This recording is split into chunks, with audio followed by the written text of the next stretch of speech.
মাটির কয়েকশো ফিট গভীরে আছে এক বিশাল স্থাপনা। বাইরে থেকে খালি চোখে এটাকে এক সাধারণ পাহাড়ি এলাকা মনে হলেও ভেতরে চলছে এমন কিছু যা বদলে দিতে পারে গোটা মধ্যপ্রাচ্যের নিরাপত্তা কাঠামো। কিন্তু হঠাৎ কেন এত গোপনীয়তা? কেন দিনের পর দিন উপগ্রহ চিত্রে এই জায়গাগুলোকে ঘিরে দেখা যাচ্ছে অস্বাভাবিক তৎপরতা? আর কিছুদিন আগে কেনই বা আকাশপথে সেখানে একসাথে ছুটে গেল ডজন খানেক ড্রোন আর মিসাইল?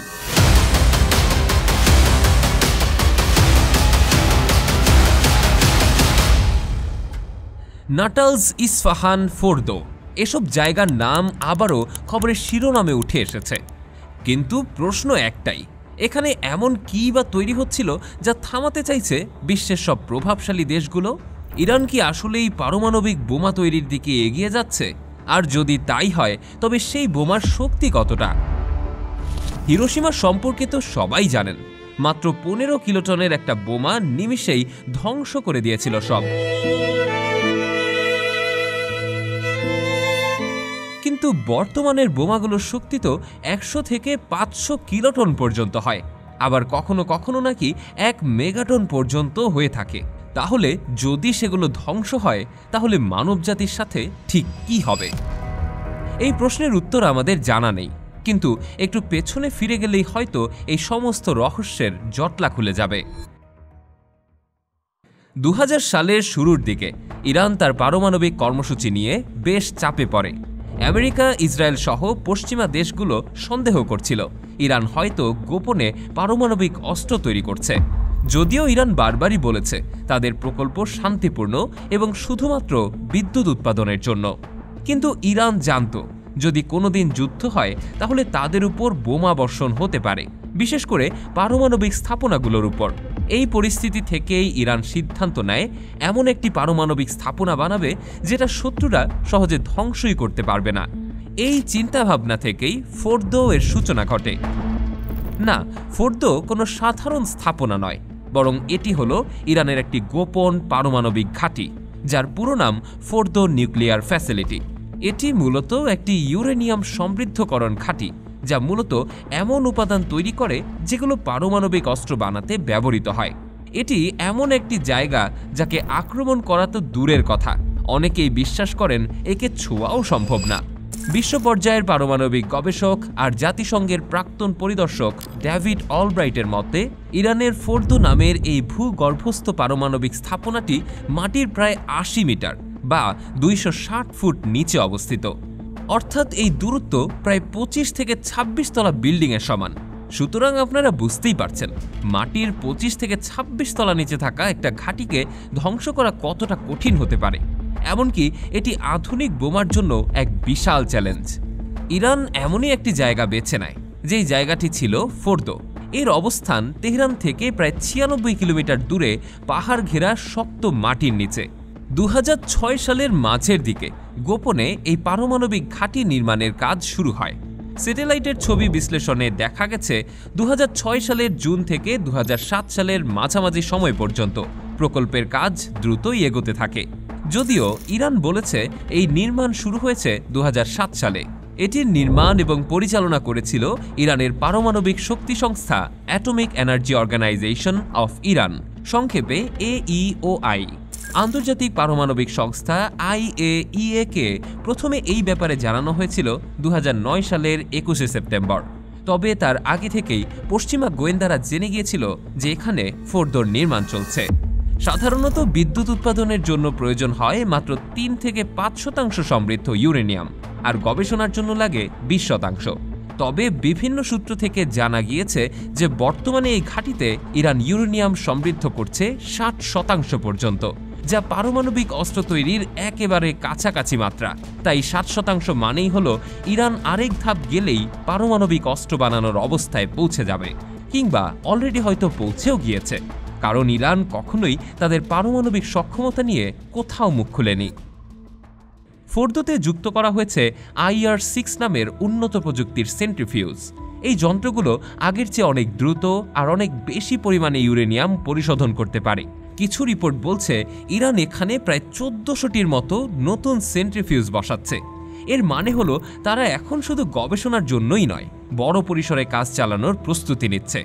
আরেকটি গুরুত্বপূর্ণ বিষয় হলো এই জায়গাটা এতটাই গভীর, এতটাই সুরক্ষিত যে বাইরের কোনো আক্রমণ সহজেই এর কোনো ক্ষতি করতে পারবে না।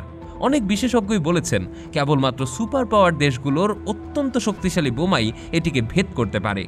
তবে এখানেই শেষ নয়। IAEA মাঝে মধ্যে ফোর্দো পরিদর্শন করলেও অনেক তথ্যই গোপন রাখা হয়। এমনকি IAEAও অনেক ক্ষেত্রে এখানে সম্পূর্ণ প্রবেশাধিকার পায় না। 2023 সালে এই আন্তর্জাতিক পারমাণবিক সংস্থাটি জানায় যে ফোর্দোতে ইরান এমন কিছু পরিবর্তন করছে যা তাদেরকে না জানিয়ে করা হয়েছে। এর ফলে তারা একে গভীর উদ্বেগজনক বলে উল্লেখ করে। Iran's main location for enriching uranium at 60%. তবে ইরান পাল্টা দাবি করে যে আন্তর্জাতিক নিয়মের বাইরে তারা কিছুই করছে না। ইরান বলছে সেখানে এমন কিছু গবেষণা চলছে যেগুলোর বিষয়ে বিস্তারিত তথ্য প্রকাশ করা হয়নি।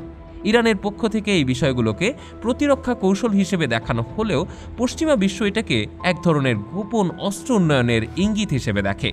এই টানাপোড়েনের ফলে আন্তর্জাতিক বিশ্বাসযোগ্যতায় ফাটল তৈরি হয়েছে এবং ইরান আর পশ্চিম দেশগুলোর সম্পর্ক আরও জটিল হয়ে উঠেছে। ইসরায়েল সবসময় ইরানের পারমাণবিক কর্মসূচিকে একটি বাঁচা মরার প্রশ্ন হিসেবে দেখে। তারা বলছে ইরান যদি পারমাণবিক অস্ত্র বানাতে সফল হয় তাহলে তা গোটা মধ্যপ্রাচ্যকে এক বিপর্যয়ের মুখে ফেলবে। আর ফোর্দোয়ের গোপন আর নিরাপদ অবস্থান ইসরায়েলের জন্য সবচেয়ে বড় উদ্বেগ। এই পুরো ঘটনাটাকে বুঝতে হলে আমাদের ফিরে যেতে হবে 2015 সালে। তখন আমেরিকার প্রেসিডেন্ট ছিলেন বারাক ওবামা। বিশ্বের অনেক দেশ চিন্তিত ছিল এই নিয়ে যে ইরান যদি পারমাণবিক বোমা বানিয়ে ফেলে তাহলে পুরো মধ্যপ্রাচ্যে যুদ্ধ লেগে যাবে। আর এই পরিস্থিতি থেকে একটি শান্তিপূর্ণ সমাধান খুঁজতেই শুরু হয় আলোচনা। অবশেষে একটি চুক্তি করা হলো যার নাম JCPOA, অর্থাৎ joint comprehensive plan of action.